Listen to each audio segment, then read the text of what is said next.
दृढ़ियो, मुझे दृढ़ कर दो इस वाणी को, मेरी रसेंद्री को आपका उच्छिष्ट पाए, मेरी वाकेंद्री को आपका गुणगान करे, बस मुझे नहीं चाहिए और कुछ। राधा राधा राधा, क्या दुर्लभ रह जाएगा, क्या चाहिए। पलक झपकने को निमेष कहते हैं, इतने में राधा के प्रीतम ने अनंत ब्रह्मांडों का सृजन कर दिया। ऐसी किशोरी जो हमारी है और ऐसी किशोरी जो के अधीन लाल जो है, मुझे क्या चाहिए समझ में नहीं आता। कोई पदाधिकारी हाथ मिला दे तो छाती फुला के गर्भ में घूमोगे, वो पता नहीं दोबारा तुमसे मिले कि ना मिले, तुम्हारी बात समझ पाए कि ना समझ पाए। और अनंत ब्रह्मांडों के स्वामी को अधीन रखने वाली प्रिया जो कह रहे तू मेरा है, तभी हमारे हृदय में निकलता है हमारे माई श्यामा जी को रात। ध्यान रखना, अगर प्रियाजू ने स्वीकार न किया होता तो वाणी से नहीं तुम बोल सकते कि मेरी प्रियाजू, ये तभी बोल सकते हो जब प्रियाजू ने स्वीकार किया है।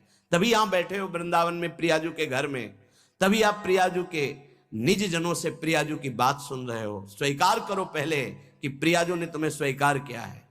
हे स्वामिनी जू, मुझे ऐसी दृढ़ता दे दो, निर्माणा भवतु रसनाद्या तव गुणई, मेरी जवानन्य हो जाए, केवल राधा यश गान करे, राधा बोले। सदा स्थातुम कांखे विपिन वर कुंजे तव नवयो, प्रियाजू मेरे शरीर को ऐसा कर दो कि वृंदावन छोड़ के ना जाए। ऐसा रोग दे दो, ऐसी परिस्थिति दे दो, ऐसी घटना कर दो कि वृंदावन से कभी बाहर जाने लायक ही ना रहे। बड़ी कृपा। घबरा जाएगा हृदय, रोग दे दो। नहीं नहीं, हमें कहीं भी रखो, रोग मत देना। भव रोग तो लगा ही है, उसको तो तुम जान ही नहीं पा रहे, जो तुम्हें बार बार जन्म मरण, कैसा कैसा कष्ट है। जीव मानव योनि में आया, गर्भ में आया, 9 महीना रहा, मर गया, फिर दूसरे गर्भ में गया। क्या दुर्गति है जीव की, समझ पा रहे। मानव योनि में हुआ, ऐसी जगह जन्मा, उठा के फेंक दिया, उठा के फेंक दिया, जैसे कोई डस्टबिन में कूड़ा फेंकता है। क्या दुर्गति है जीव की, समझ नहीं पा रहे। आज तुम विवेकवान हो, बुद्धिमान हो, स्वस्थ हो, प्राप्त कर लो प्रभु को, नहीं कल पछताना पड़ेगा। कुछ काम नहीं करेगा तुम्हारी बुद्धि। जो बहुत बुद्धिमान है ना, यही देख लेना, यही तुम्हारी दृष्टि नहीं है इसलिए तुम्हें दिखाई नहीं दे रहा, दूर से दिखाई दे रहा है। कल जैसे बोले थे आज फिर बोल रहे हैं, यदि प्रभु के चरणों का आश्रय नहीं लोगे, नाम जप नहीं करोगे, शास्त्र मर्यादा का उल्लंघन करोगे, कोई भी हो, कितनी भी ऊंचाई, कितने भी बड़े पद में कहीं भी तुम्हारा जितना भी वैभव है, तुम्हें संतोष नहीं प्रदान कर सकता।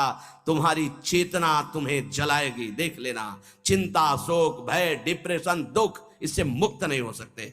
कागज में लिख लो चाहे दिमाग में लिख लो।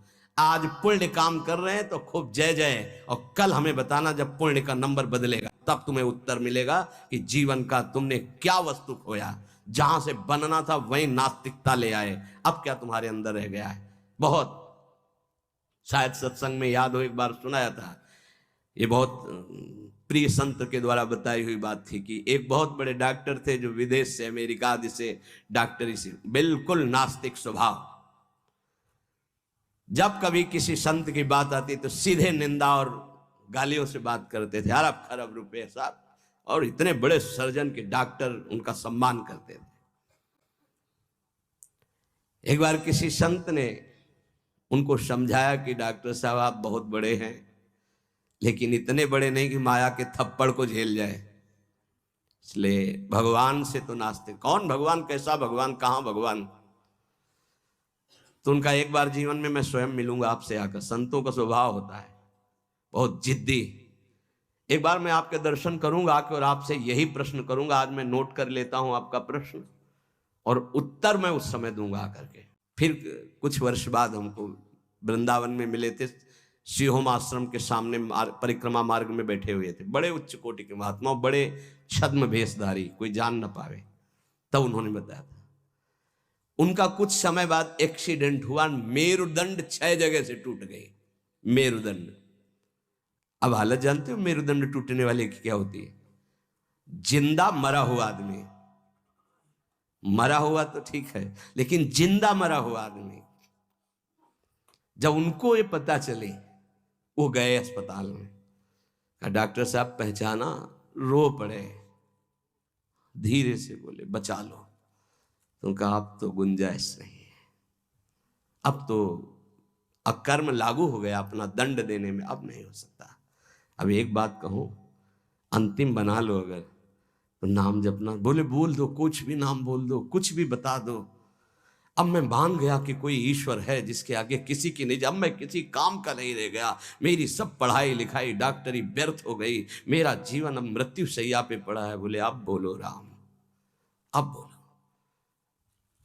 हमें लगता है उन डॉक्टर के ऊपर बहुत कृपा पहले से ही हो गई थी, तो ये परिस्थिति आई और अंतिम बन गया। संत के द्वारा भगवान नाम उच्चारण करवाना और आर्त भाव से भगवान को पुकारना, कई ऐसे उदाहरण। इसीलिए हम चीख के कहते हैं कि कोई भी हो, कहीं भी हो, कुछ भी कर लो, जब तक भगवद आश्रय नहीं लोगे तब तक शांति तुम्हारे अंदर नहीं, विश्राम नहीं। ये चिंता, शोक, भय, मृत्यु तुम्हें दंड देके रहेगी, तुम्हें त्रास देके रहेगी। हम ये नहीं कहते कि भजन करने वालों को रोग नहीं आता, दुख नहीं आता, विपत्ति नहीं आती, लेकिन 100 ग्राम विपत्ति 1 किलो संपत्ति क्या करेगी? 100 ग्राम विपत्ति का दुख हो, 1 किलो संपत्ति का सुख क्या करेगा? कौन सी आनंद संपत्ति? ये तो दुख गणना में ही नहीं है उस सुख के आगे। लेकिन हम तुम्हें इशारे में बता रहे हैं, आश्रित के हृदय को तुम नहीं जान पाओगे। तुम भी भगवद आश्रित हो जाओ। सदा स्थातुम कांखे विपिन वर कुंजे चनवयो। ऐसी कृपा कर दो श्री जी कि धाम से जाने योग्य न रह जाए, ऐसी कृपा करो। बड़ी कृपा होती है। जैसे कोई जंगली जानवर होता है ना, और उसको काबू में जब किया जाता है तो गांव में एक लंगड़ डाला जाता है। अब वो उतने ही कदम चल पाएगा जितने में उसको चारा मिले, बस। ऐसे ही श्री जी जब कृपा करती है तो किसी असाध्य रोग का लंगड़ डाल देती है। बस जियो चुपचाप, कैसे? राधा राधा राधा, और आ जाओ हमारे पास। ये बड़ा सौभाग्य होता है, बड़ा सौभाग्य। अभी नौजवान एक परसों के आए थे, यहां कैंसर था। खैर मैंने आपको गुरु मान लिया, अब राधा राधा राधा, अब एक श्वास भी नहीं राधा नाम से अलग जाएगी, बस मुझे कोई आशीर्वाद नहीं, बना रहे बस राधा राधा, छूटे न। कितनी कृपा हो गई। कोई अपने जीवन की जब निराशा की स्थिति को देखता है तब आशा उसकी बनती भगवत प्राप्ति की। अब तो गया भाई, अब तो राधा राधा। हम तो कहते प्रणाम है भगवान की इस विधान को, प्रणाम है उस दुख, उस रोग को जिसने निश्चय करा दिया कि अब तो राधा राधा राधा। बड़े भाग्य की बात है ये, यद्यपि बर्दाश्त नहीं होगा भाग्य सबको। सदा स्थातुम, वृंदावन से न जा पाऊं, आपका आश्रय न छूटे, आपका नाम न छूटे, ऐसी परिस्थिति दे दो। ये बहुत मंगलकारी परिस्थिति है। भगवान कृपा करें भोग लायक न रह जाएं, भगवान कृपा करे जगत लायक न रह जाएं, भगवान कृपा करे हमसे कोई प्यार न करे। बर्दाश्त होगी ये बात? एक हो गया, ऐसी कृपा हमें सुनना भी नहीं। हमारी आकांक्षाएं जगत की है, ये जरूर सुनना। यही हमारे जीवन की दुर्दशा है जो हमको प्रभु से विमुख किए हैं।